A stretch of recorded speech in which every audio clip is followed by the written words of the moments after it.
what it would look like, but I don't think it really made too much of a difference. I think it just looks dirty. To be honest, it just looks dirty. Charity and make whatever, from your fashion to your comfort. Anything you need, know she got it covered. It's like magic. Never doubt the passion, thread the work, never lacking. Take notes, needle mover out of habit. Knit girl magic. Hey y'all, welcome to my channel. This is the Knit Girl Magic podcast, and you are watching episode 8. So I'm back. It has been a while. I think it has been about a month and a half since I have not filmed, but posted. If you're new here, this is a podcast all about knitting. My name is Charity. I'm from a small town in North Carolina where I live with my husband and our 2 children, Aiden and Aubrey. And I try to film episodes once a month. Never really works out. I have had to accept the fact that I am just going to upload whenever I can. And this time around, it's been about a month and a half. So I will very briefly just talk about what we've been up to, which really is not much. Just, fall is in full effect here in North Carolina. The weather is bipolar. It's all over the place. One day it'll be 80 degrees and I'm sweating in the car rider line after school, and the next day it's literally barely 40, 50 degrees. So the weather's just all over the place. The kids are sick. Majority of the time, one of the kids is coughing, has something going on, and we are just trying to survive. It's just survival mode around here. That's pretty much it. Nothing to write home about. Life is just lifing around here, and we're making it work. In the meantime, I try to squeeze in any amount of knitting that I can, which is very hard these days. I find myself knitting after work, just kind of trying to wind down. Kids are doing their thing and I'm sitting on the couch knitting. And then, I'll do that for a while, and then I try my best to be present with them. So I'll put it away, fix dinner, all the things, go outside if the weather is nice. And I'll usually try to knit before going to sleep, which means that I don't get a whole lot of knitting done. And that's okay. That's the season of life that I'm in. And I don't knit to crank out so many projects, but I knit so that I can have things that I enjoy. And knitting is also just very calming for me, and I have a very anxious personality, so that's why I do it. Before we get into the knitting, I do want to talk about what I am wearing. A little background information if this is your first time watching. I started knitting about 3 years ago, maybe 3.5 years ago now. And I was one of those people who started knitting during the pandemic. I was a crocheter at first and just really wanted to dip my hands into knitting. And ever since I've started knitting, I haven't looked back. So that was 3 years ago. Fast forward to last year. I think I started this sweater like in the summer of last year, and I finished it around November, and that is when I recorded my very first podcast episode wearing this sweater. And this sweater is the No Frills sweater by Petite Knit. And before I talk about the sweater, let's just give me a round of applause for doing this podcast thing for a year now. I can't believe it. I really do enjoy it. I get excited, when I'm knitting on something and a thought pops into my head that I want to share with you. And I can't do it right then, so I'll write it down. And I've just really enjoyed joining this community. And thank you for those of you who have subscribed, who come back to view my podcast episodes each time, who comment. Thank you so much. I've really enjoyed this podcast, this community, and I look forward to watching it grow in the years to come. So this sweater, again, No Frills sweater by Petite Knit. When I knit this sweater, I used a strand of Drops Flora and a strand of Drops Kid Silk mohair. I used that combination because it seemed like a really affordable option at the time. And I also was really intrigued to know why so many people knit with mohair. So I decided just to jump right in and knit with some mohair myself. And at first, when I started wearing this sweater, the mohair, obviously, like a lot of people, was very itchy to me. I felt like I had a slight sensitivity to it. So this is not a sweater that over the past year, when I can wear sweaters, I will gravitate towards. However, in the past few weeks of wearing this, I have noticed that the intolerance that I had has kind of calmed down a little bit, and it's, I guess with wear, it has become a lot more comfortable to wear. When I wear it, I don't really feel like, oh my gosh, this is so itchy, I need to take it off. The only time I'll even feel it is when I think about it, if that makes sense. So over time, this has become more comfortable, more soft, and I do wonder if that is a characteristic of wool and mohair combinations. So over the past year, as I've started to knit more sweaters, I kind of have strayed away from mohair because of that itchiness factor, and I've knit with softer yarns, but I'm finding the softer yarns to be a little more, they pill, basically. They pill a lot. And when I look down and see a sweater pilling, I don't enjoy that. I don't enjoy that at all. I enjoy the softness of the yarn, but I don't want to look down and see just little clumps of wool on my sweater. So I have invested in a fabric shaver, and I haven't used it yet, but that is something that I'm going to do for those softer sweaters, because I do enjoy wearing them. This one, however, I have not experienced any pilling, and I guess it's because the mohair kind of gives more structure to that wool. So the fact that the mohair is a little more comfortable for me now, and the fact that the fabric seems to hold up a little better, has me thinking that I'm probably going to be knitting with mohair in the future.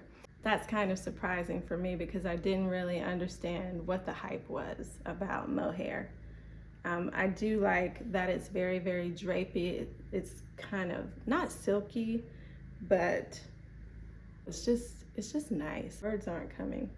Anyway, I am enjoying this sweater, and I do plan to knit more sweaters with mohair in the future. Okay, so that is what I'm wearing, and now what I'd like to do is get into my finished objects and my works in progress, your typical podcast episode. I have 2 finished objects and 3 works in progress, and then 1 soon to be cast on that I'll hopefully talk about. So the first object that I want to share is a pair of socks. I think this is probably the 3rd time that I have shown these socks on the podcast. I call these my laying socks simply because that is the yarn that I used to knit them. I'm looking at the tag here, and it's called J-Wall Twin. It is a superwash yarn, and I finally found like the actual combination. I couldn't find it before, but it's 75% virgin wool, so superwash wool, and it's 25% polyamide, and it says nylon. So both of those, I guess a combination. So I think this is a yarn that's going to hold up well. And the good thing about this particular yarn is that you can buy 2 skeins of these and you knit from them separately, and you'll end up with 2 identical socks. And I think that I came pretty close to that. they're pretty close. All right, so I always knit my socks on my Chow Goo red lace needles, not noodles, they're needles. I always do magic loop, and when I knit them, here lately what I've been doing is a 2x2 rib for the cuff. I always go top down. I'll knit the leg until, I don't know, looks about right to me, and then I'll stop. I'll always do a heel flap and gusset, and mine is a slip stitch heel, and then I'll knit the foot. And for the leg, I don't measure, I don't count my rows, I don't measure, I just knit until it looks about long enough for me, until it looks good. I'll do the heel, and then for the foot, I don't measure that either. The reason I don't measure is because I feel like sock knitting for me, it's the first thing that I ever knit successfully and that looked like, wow, you know, you're a knitter. So it's kind of comfort knitting for me. So I don't measure, I don't really put a whole lot of thought into it. What I'll do for the foot is I'll knit until the fabric pretty much covers my pinky toe, which is why I like to use magic loop, because I can try them on. And so when the fabric is about covering my pinky toe, I will stop and do the decreases for the toe. And that's just how I do it. And the original sock pattern that I learned to knit socks from was from Kay, the Crazy Sock Lady, which I feel like most people, that's their go-to pattern when they initially start. And I always knit the size medium. I wear a size 8 or a size 8.5 shoe. So just kind of some details for you to reference there if you're thinking about knitting some. I use a size 1 needle, which is a 2.25 millimeter. So these are my laying socks. Oh, I did want to show you all the little tag that my husband bought me. Well, he bought me a set of tags for Mother's Day or my birthday sometime last year. And so now I can put them on my little hand knit items. This one says made by Charity, and I'm sure that's sideways.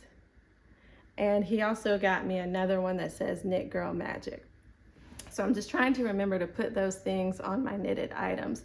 At first I thought I would only put those tags on items that I would gift to other people. And I'm like, no, I can put it on stuff that I'm gonna wear for myself. So here it is, my first tag on a pair of socks for me. I'm so glad that I can finally wear these now. I think I finished these probably a few days after I recorded the last podcast episode. And I've just been kind of holding on to them. Aubrey has actually worn them around the house. It's the cutest thing. She'll put them on and they're like knee highs to her. So she has worn these, but I have not worn these yet.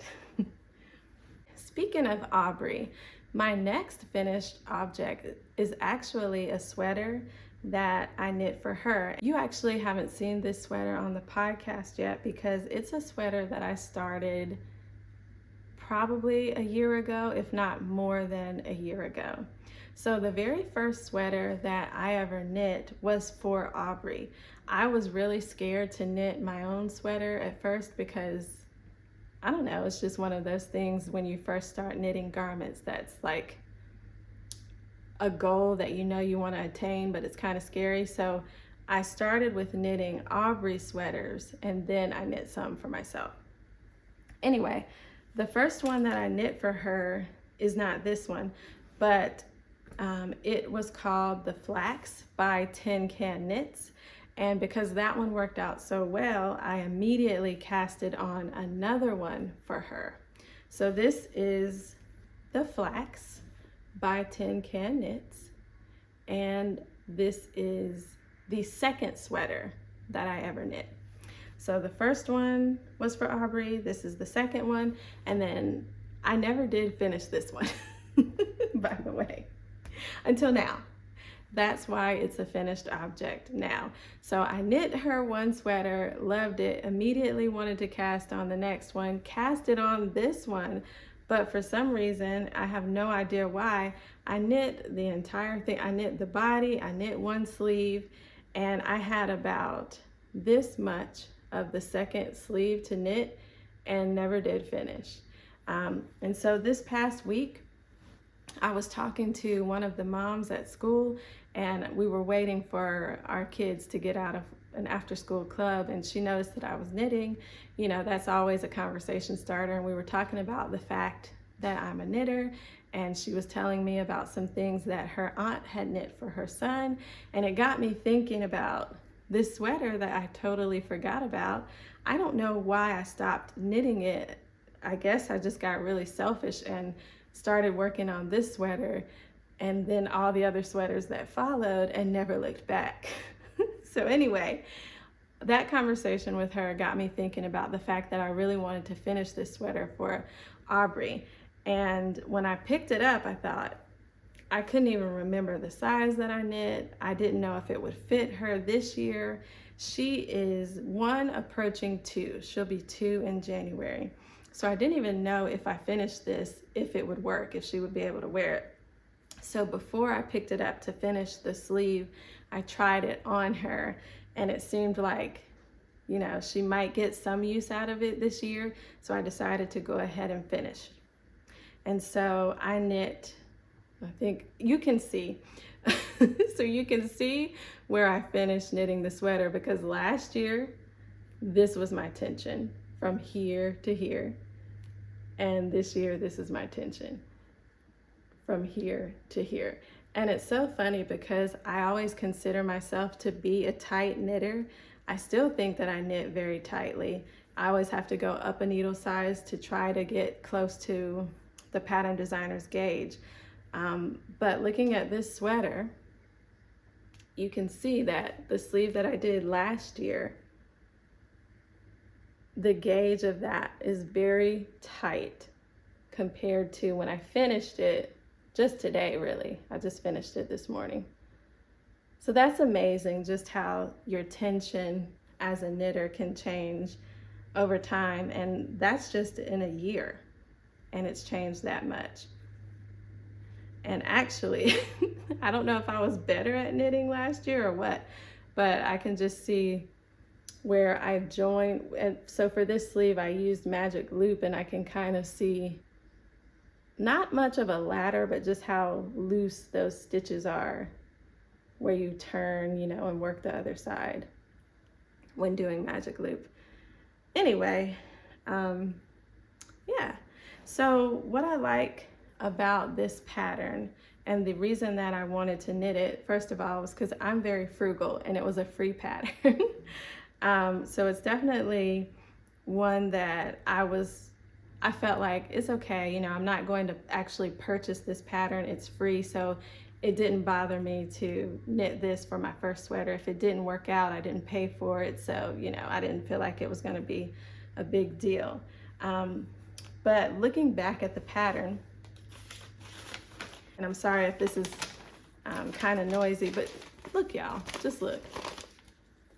This is what happens when you just when I let a project sit for a year. The paper's all torn. Aubrey probably got into it. I don't know. But what I like about this pattern is there's actually 19 sizes. So the flax is something that you can knit for your child. You can knit one for the whole family. You can knit one for your child, your teenager, you, your husband. There's a size in here for everybody. This is a worsted weight pattern, but now I think you can knit this in a worsted, like there's options now. So I was watching the Grocery Girls podcast today, actually, and they were talking about the flax sweater and how there's actually an app now that you can use to knit this sweater. So Tin Can Knits put out a free app, and when you download it, you have access to 9 of their free patterns, the flax being one of them. And the reason I was talking about the different weights of yarn is you can kind of plug in the weight of yarn that you have, the size that you want to knit.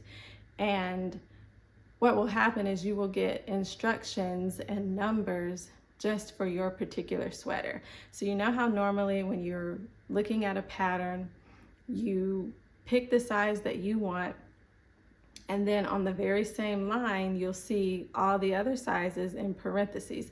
So you kind of have to go through and highlight or underline. Some people write it down. You want to find the numbers and the instructions for your particular size, but you kind of have to weed through it because it's all on one page.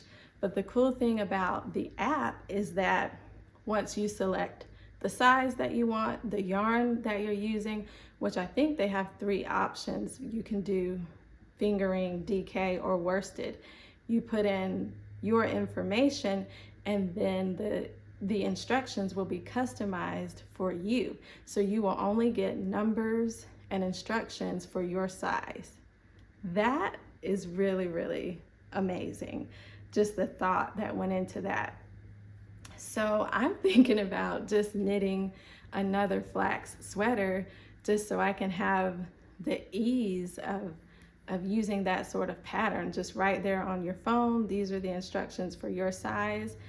That just seems like a breath of fresh air, you know, when you when the instructions are that easy to follow. So I thought that was pretty interesting that I was watching that podcast today, knew that I was going to be talking about the flax sweater, and they were talking about that new app. So if you're thinking about knitting the flax sweater, now would be a fantastic time. Download the app by Tin Can Knits. That's all I put in the search box, and you can customize it for whatever size you want to make. Back to the pattern. The thing that I really love about this sweater is the garter detail on the sleeves. I think that's really nice. So you have the stockinette body. You've got a one by one rib for the collar, and then just a little garter panel on each sleeve, which just makes a very nice detail, I think, and very easy to execute. But the funny thing was, since it had been almost a year since I had actually worked on this, I actually goofed up the garter panel. So you can kind of see where I was knitting it appropriately, and then boom. When I got here, I forgot how to knit garter stitch in the round, and I started purling every row. I don't know if you can see it. It's about right here. I started purling every row, and then I stopped and looked at it, and I was like, that doesn't look right. Oh yeah, so if you want to knit garter stitch in the round, you have to do a row of knitting and a row of purling, a row of knitting and a row of purling. And garter stitch flat, you're only going to do knits. So why I thought I was only supposed to do purls, I have no idea.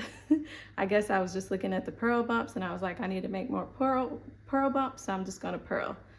Anywho, once I realized my mistake, I just went back to knitting the way I was supposed to, which was 1 row of purls and 1 row of knits, and my garter stitch panel started looking okay again.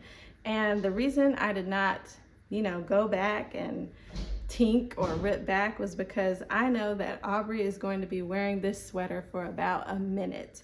And so normally when I'm a perfectionist about just about everything, I'll go back and fix things. I decided for this one, I wasn't going to do that because she's not going to be wearing it long at all. I will insert some pictures of her wearing it today. So once I finished it, I immediately wove in the ends. Is it wove? The word is wove, right? So I weaved. You would think teachers would know this sort of thing. I immediately started to weave in the ends. I finished weaving in the ends, and she wore it all morning pretty much until her nap time. So I think it looks really, really cute on her. And like I said, you can see that she's only going to fit it about a minute. I do think that it looks a little stiff on her.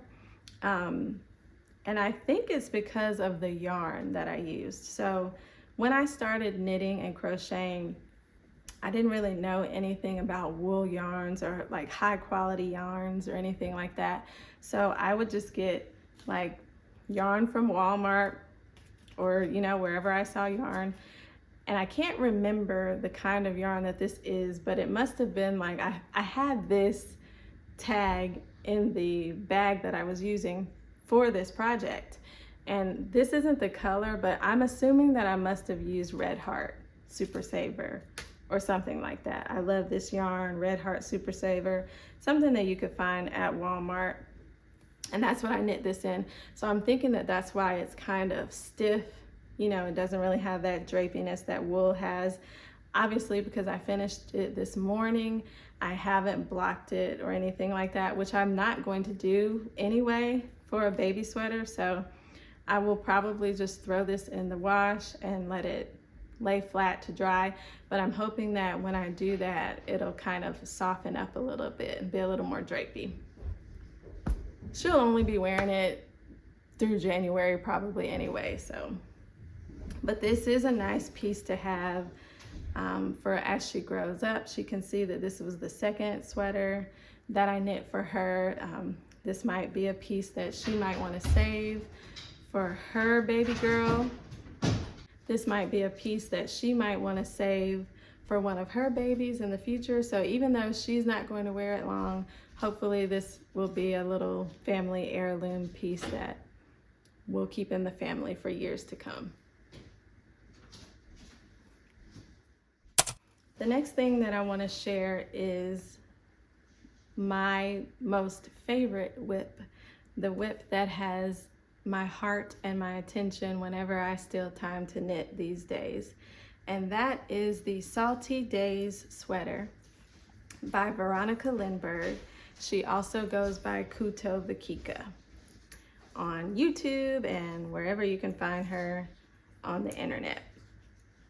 So the last time that I showed this sweater, I think I had just, so this is a drop sweater construction. So I had knit the back panel, I had picked up the shoulder stitches, and I had started to knit both shoulders, I believed, but I hadn't joined them to connect in the round. Sorry y'all, I'm a little bit distracted because Aiden, who knows that I'm podcasting, decided that this is the time he's going to go outside, open the garage door, get a snack, do all of the things because he knows that I'm podcasting. Maybe he just wants to make another appearance. He hasn't made an appearance in a while, so maybe it's time. Anywho, the last time that I showed this sweater, I hadn't made very much progress at all. And I'm still not done with it, obviously, because my knitting time is rather limited, but I have made excellent progress. So I'll just hold it up so you can kind of see.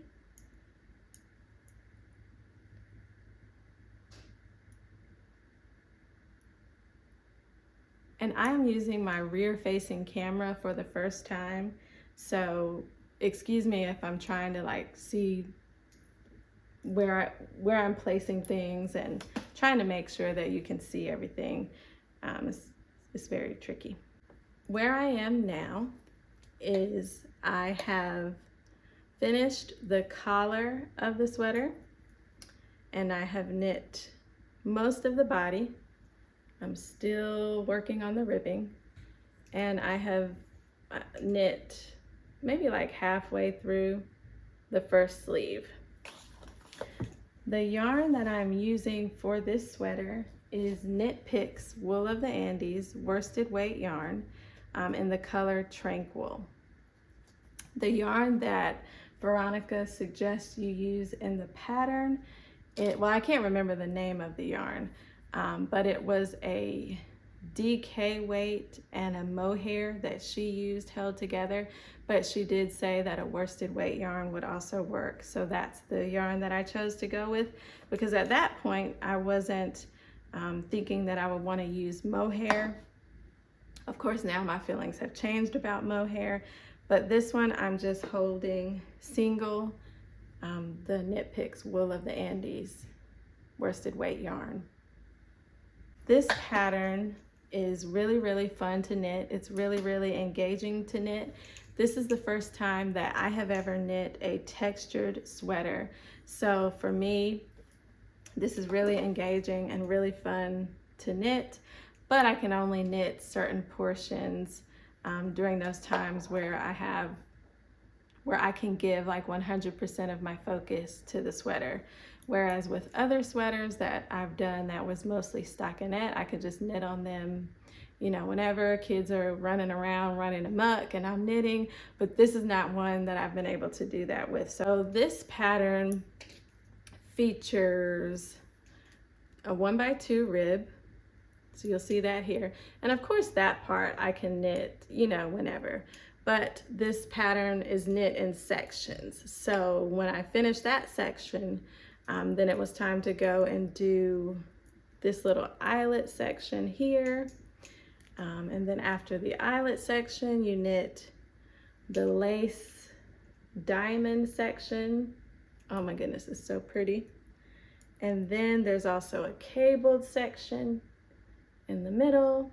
Then you go back to the diamond section, you go back and do more eyelets, back to do more 1x2 ribbing, and then all of the finished ribbings, like on the cuffs and the sleeves, or the cuffs for the sleeves and the hem and the neckline, all of that is twisted rib. So, like I said, it's very engaging just because there's all sorts of texture going on, which I really have thoroughly enjoyed. Veronica does a fantastic job of providing very detailed and thorough instructions. She also has, like with a lot of her patterns, a video tutorial included, which I have used for some portions of it. So this is a really good sweater if you want to try your hand at textured knitting for the first time, because she does such a great job of kind of walking you through it. I have not made any modifications for this sweater, just because with it being my first textured sweater, I didn't want to mess anything up. I didn't want to mess up my stitch counts or anything for the lace section and the cable section. So I really haven't made any modifications. I even considered modifying the hem because I really do like a split hem for the bottom of my sweaters, but I said, nope, I'm just gonna do it like she said, and I just knit in the round for the bottom hem. So no modifications. So some things to note if you plan to knit this sweater: there aren't any German short rows in this sweater, which I think is a good thing, because I don't know how I could possibly do German short rows with the lace section or even the ribbing section. I mean, I'm sure it's possible. I'm sure there are patterns out there, but I just don't know. I don't know how I would have been able to do that. But really, I guess the only techniques to note are the ones that I mentioned earlier. So as far as the specific sections go, the only one that gave me some trouble was the diamond lace section. I found the cable section to be very intuitive and easy to remember and execute. The diamond one, though, gave me some trouble. So the first time I knit the diamond section was on the back panel, because of course that's where you start.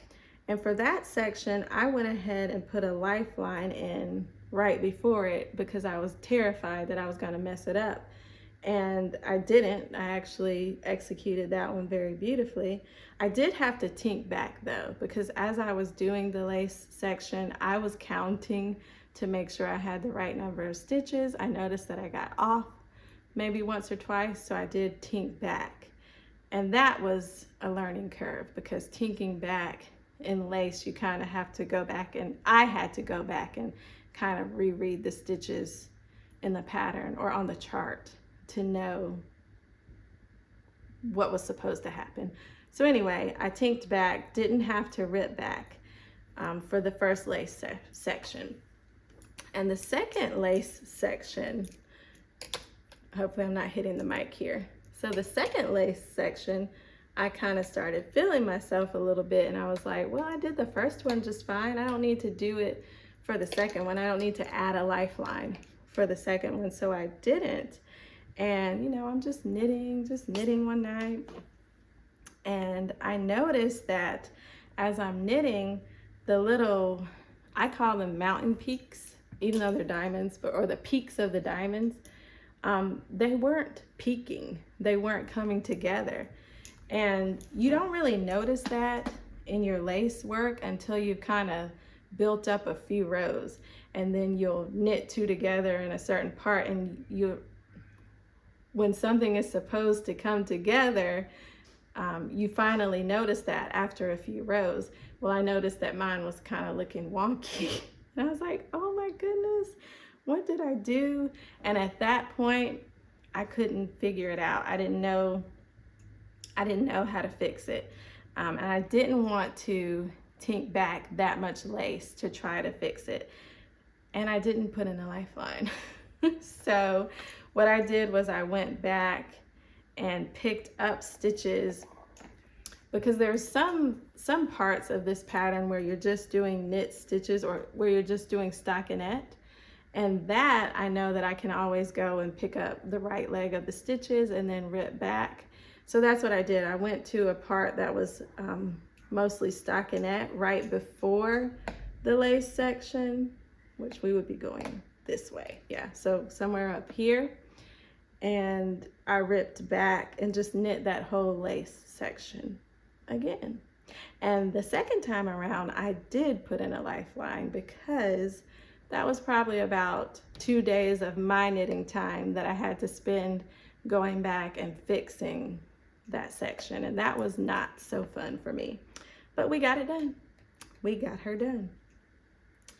All right. And then, like I said, it was the diamond lace sections, which I thought cables would be the hardest. But the second time, well, so there are 3 lace charts. So there's one lace chart for the back. You use that same lace chart for the diamond section in the front. And then the third lace section is actually a different chart, because you're knitting in the round. That is where I messed up. Again, knitting in the round, you're essentially doing the same thing, but in order to have a consistent motif, I guess, going all the way around, Veronica had to put a special note in one part, in the middle part, basically, of this section. And I knew that, like, I knew that was coming up, and I was going to have to pay attention to it, and I was going to have to make sure that I did it correctly. But I just didn't understand the note in the pattern. I read the note in the pattern, and I'm knitting. I'm like, yeah, I'm good. Didn't do a lifeline.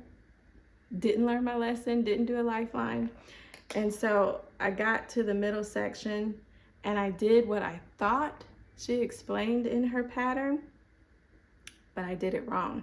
So I went around and I knit across the whole round, and then realized that it wasn't right.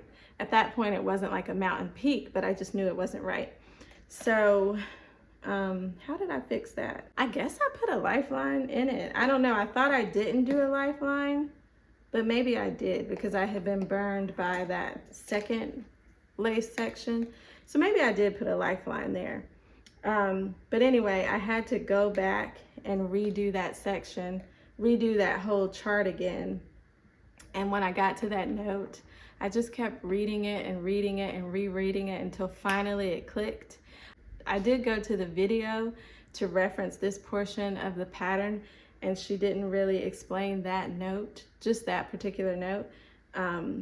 So that didn't help me in that section, although the video tutorials did help me in other sections. But I just had to reread it until it made sense. And finally it made sense, and I was able to fix it and do it correctly. If it sounds like someone is being murdered outside, I assure you, everything is fine. We live in a great neighborhood. Everything is fine. Aiden, when he plays, screams. He screams at the top of his lungs, and that's just how he plays. So if you hear screaming, I assure you, he's fine. We're all fine. He is just playing. And I'm sorry if it's distracting at all, but Lord, he just needs to get out his energy, and I'm gonna let him. I'm gonna let him get out his energy, y'all. Whew-wee. So the only issue that I have with this pattern is that, and maybe it's because the sweaters that I have knit in the past, the designers, I guess they have done like a lot of hand holding, or they've just been super specific for every single part of the sweater. I guess that's just what I'm used to, for paid patterns at least. The Flax was not like that, but for paid patterns at least. The only thing that I don't love about this pattern is that Veronica does not give you a ratio of how many stitches to pick up for the collar and for the sleeves. She gives you a number of how many stitches to pick up, but she doesn't say like pick up 2 stitches for every 3 rows, or pick up 1 stitch every 3 rows. And I found that to be a little frustrating, I guess you could say, because I don't want to do a whole lot of math when I pick up a pattern and knit it. I appreciate the designers and how much work and effort they put into creating the design and writing it up for us, don't get me wrong. But I guess I'm just spoiled, and I've just been used to that ratio being provided and knowing exactly how many stitches. And in my last sweater, actually it was the Air Tee that I knit by Ozetta, she went so far as to have a schematic for the sleeves of like how many stitches you would pick up in this section of the sleeve and how many you would pick up in this section, and place a marker here. And so I guess I've been very spoiled. So when I had to do my own math to figure out how many stitches to pick up for the collar and for the sleeves, I guess I was a little disappointed. Yeah. But it was something that I was able to do, and I should be able to do now that I have more experience with knitting sweaters. So once I kind of worked out that calculation on my own, and I think I did end up picking up every 2 stitches for every 3 rows, I got over it, and I was able to do that. So this pattern does feature a folded collar, which I really love. I think it is my favorite collar that I've knit so far. I just like how much structure it gives to the sweater. I think it makes it look sleek and sophisticated. So I really do love the folded collar. And when I knit the folded collar for this one, I didn't bind off the stitches like you could do. You can bind off loosely and then take your darning needle and then kind of sew it down. I instead kept the stitches live on the needle and bound off as I was sewing the collar down, if that makes sense. All right, so the next time I see you, hopefully I will be wearing this. This will be finished. I am really excited to wear this. This is just one of those sweaters where I sit and I just look at it. It's like a work of art. Like, I just love sitting back and just looking at it. So if you're thinking about knitting this sweater, go ahead and do it. I don't think that you will regret it. It is stunning. It is stunning. Can't wait to finish it. I have been talking for a long time. I'm gonna try to speed things up a little bit now. I just have 2 more whips to talk about. One that I really haven't worked on that much. So the next work in progress that I have is a new cast on. You haven't seen this one. I started this, I don't know. I'm not even gonna act like I remember when I started this, but it is a Musselburgh hat by Isolde Teague. I think this is probably the fourth Musselburgh hat that I've knit. This is just one of those patterns that you can reach for time and time again and know that you're going to get a beautiful hat in the end and a well-fitting hat. I am knitting the Musselburgh hat using leftover yarn that I had from the air tee that you saw last time if you watched. So most of the yarn that I'm using for the air tee is this West Yorkshire Spinners Exquisite yarn. It's their 4-ply base, and it is 80% Falkland wool and 20% mulberry silk. If you watched the last episode, you will have seen that I knit the air tee in this yarn, and I bought too much of it. I think I bought 4 skeins of it, and I had an entire skein left. And I was going to knit a hat for Aubrey using the leftover yarn, but I figured I would knit one for myself because I had so much of it. If I were to knit her one, I would still have a lot left over. And the Musselburgh hat is basically knitting 2 hats in one, because when you knit it, you knit a tube and you tuck one end of the tube inside of the other, so it's double layered. And so I figured I had so much yarn left, so why not just use it up and make a Musselburgh hat. So this is my progress so far. So I said before that I used mostly the West Yorkshire Spinners yarn, and you can see that I've actually added in a little stripe or a little section of the laying yarn that I used for my socks that I showed earlier, because I knew that I didn't have 100 grams of the West Yorkshire Spinners yarn.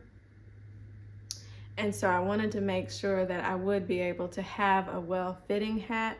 So I decided to use the leftover yarn from my laying socks to go with this. And I think that they make an okay combination. I think they kind of complement each other. So that's why you see the stripes in the Musselburgh hat. And I have I haven't planned this out very well in terms of where I was going to place those stripes and how many rows I was going to use. I just know that I'm trying to use up as much yarn as I can.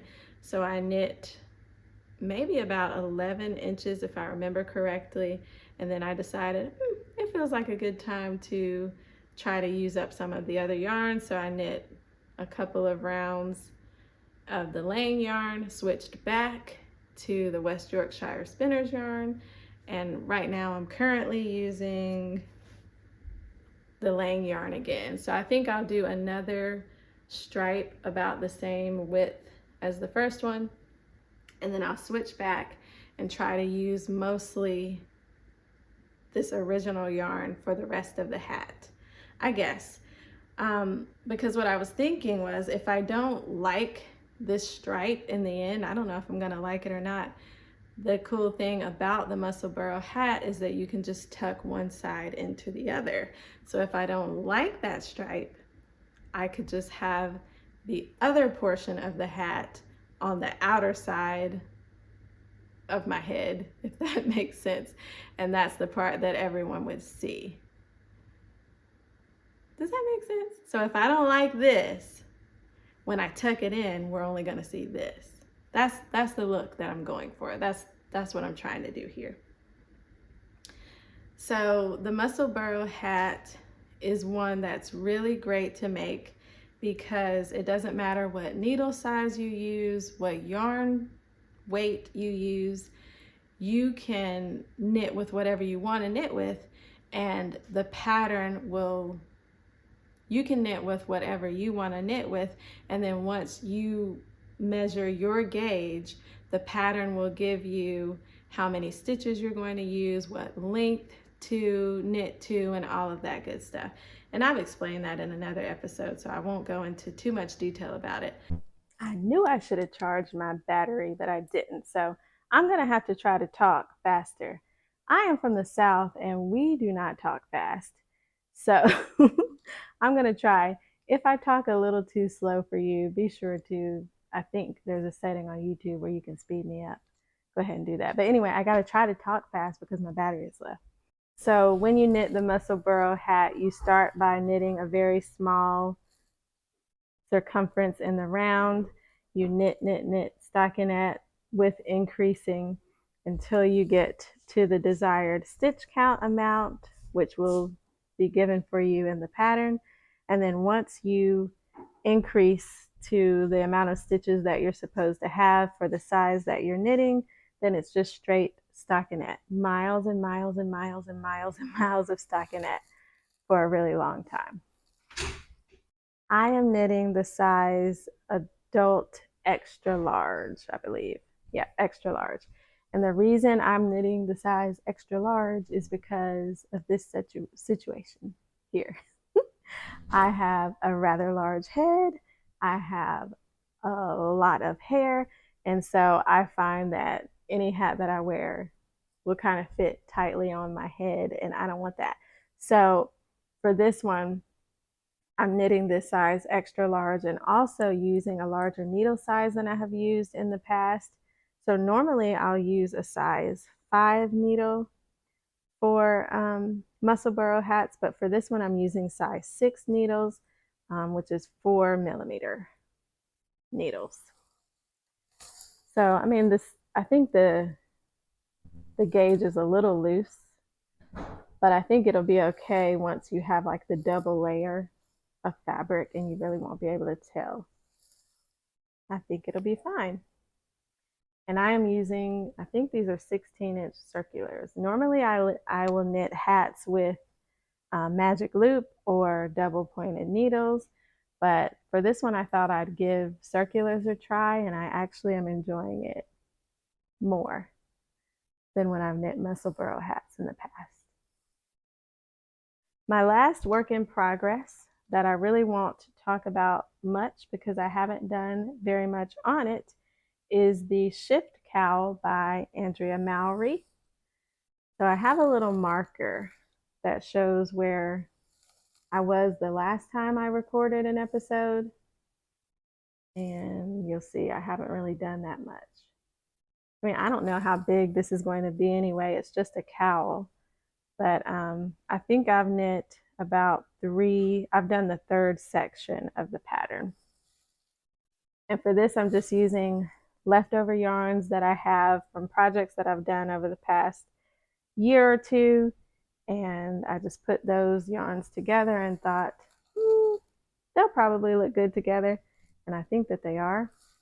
This is mosaic knitting, where you are still just knit, even though you're using 3 different colors of yarn, you're only knitting with one color on a row at a time, and you're only working with 2 colors at a time. The other one is just kind of sitting on hold. So right now I'm using this dark teal and gray color, and so I'll knit a row with the teal color, and then I'll pick up the gray color and slip the teal stitches from the previous round, and that's what gives that mosaic knit look. So it's actually pretty easy to execute. The only reason that I haven't knit on this more is because I'm putting all of my energy into knitting the Salty Days sweater when I need an engaging knit, or when I want an engaging knit. I can only work on about 1 engaging knit at a time with my chaotic life. So when I want to knit on something engaging, I've been knitting the Salty Days sweater, and then occasionally I'll pick this up when I'm taking a break from that. And so this is it's not a difficult pattern. It's very easy to understand. It's just one of those patterns where you have to go line by line. So it's not very intuitive. I can't memorize, which stitches to slip, when to do increases and all that. I have to just look at each line. So that's why I'm saying this is an engaging knit that I save for when I can do engaging things. And the only other thing that I wanted to talk about is my future plans for knitting. Thank you for all of you who weighed in and voted for the two sweaters or the two cardigans that I presented in the last episode. I was going to knit either the Seasons sweater or the Miles shirt jacket by Ozetta. And since then, I've actually changed my mind. Sorry, that happens sometimes. Um, but the reason I changed my mind was because of the yarn that I have. So I actually have this Lion Brand Fisherman's Wool that I purchased a couple of months ago. And I wanted to purchase it because I used Lion Brand's Fisherman's Wool in the color Oak Tweed for a sweater, for a recent sweater project. They didn't have this Fisherman's Wool at the time. This one is birch tweed, and I really wanted to get my hands on this yarn. And as I said before, I'm a very frugal person, so I already had this yarn in my stash. So I thought, even though I didn't want to knit the Miles shirt jacket or the Season sweater, which I think they would have looked okay in this yarn, especially the Seasons sweater, I just decided that for this yarn, I wanted something different. And so, like I said, this is Lion Brand's Fisherman's Wool. You get a ton of this yarn when you buy a skein. It's 170 grams. I purchased 3 of these, and I know that I'm only going to use a little more than 2. But what I've decided to do, since I'm liking mohair these days, is I've decided to pair this with some mohair. So I have ordered some Drops Kid Silk mohair and just like a neutral color to pair with this. And so what I'm going to knit is the sweater number 14 V-neck by My Favorite Things Knitwear. So the reason I'm going to knit that is because I don't have any V-neck sweaters, and it's something new and it's something I want to try. It is stockinette, which will give me a break from all of the pattern knitting that I've been knitting with the Salty Days sweater. And it has a nice oversized fit, which I love. And I also love that it features a really long ribbing section. So the bottom hem section has really long ribbing as well as the sleeves. So that's why I picked it. And I have knit a swatch with this yarn. The only thing is I used the green mohair that I used for this sweater to knit it because that's all I had at the time. And so this is the swatch. You can see it kind of has that little green tint to it. I thought about getting a mohair that was totally a different color than this, and seeing what that might look like. I've never really seen anybody do that. Like when I see people use a wool and a mohair, they typically use like the same color. And I was wondering, like, what if you just totally went with a different color? I haven't seen anyone do that. So that's why I did use the green. Even though I knew I wouldn't pick green for the final sweater, I did use the green just to see what it would look like. But I don't think it really made too much of a difference. I think it just looks dirty. To be honest, it just looks dirty. So when I ordered the mohair, I just ordered a neutral color, and I think that's going to work. The gauge for this pattern is actually 16 stitches and 21 rows. And when I knit this swatch, I actually had a larger gauge, which has never happened for me other than the sweater that I have a larger gauge for now. But anyway, I haven't blocked this or anything, but I can already tell that I have 14 stitches per 4 inches before blocking, and it's definitely not going to get any smaller with blocking. It would only get bigger. So I'm actually going to have to go down a needle size when I make the next swatch, and we'll see if I can get closer to the gauge. So that will be coming soon. I've never knit a sweater by My Favorite Things Knitwear. Something that stands out to me though is that there's only 3 sizes. So there's a size 1 through 3, which is extra small, and I'm looking at my computer here, that's why I'm looking down.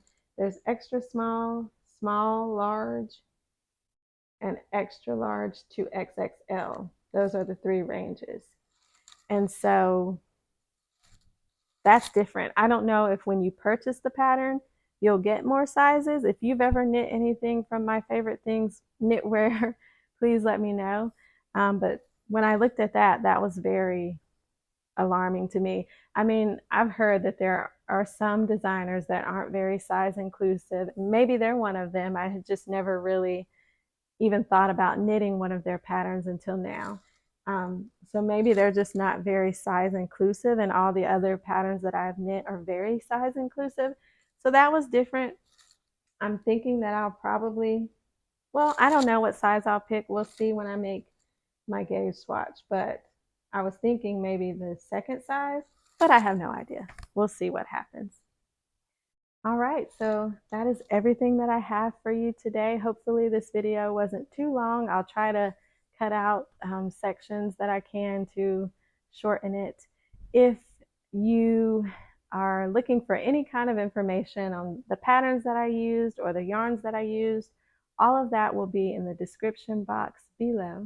And if you have stuck around for this long, I guess I didn't bother you too bad. Thank you for sticking around with me and for being a part of this community. Please do like this video, subscribe to my channel so that you can see more content from me. I look forward to seeing you in the next one. Bye.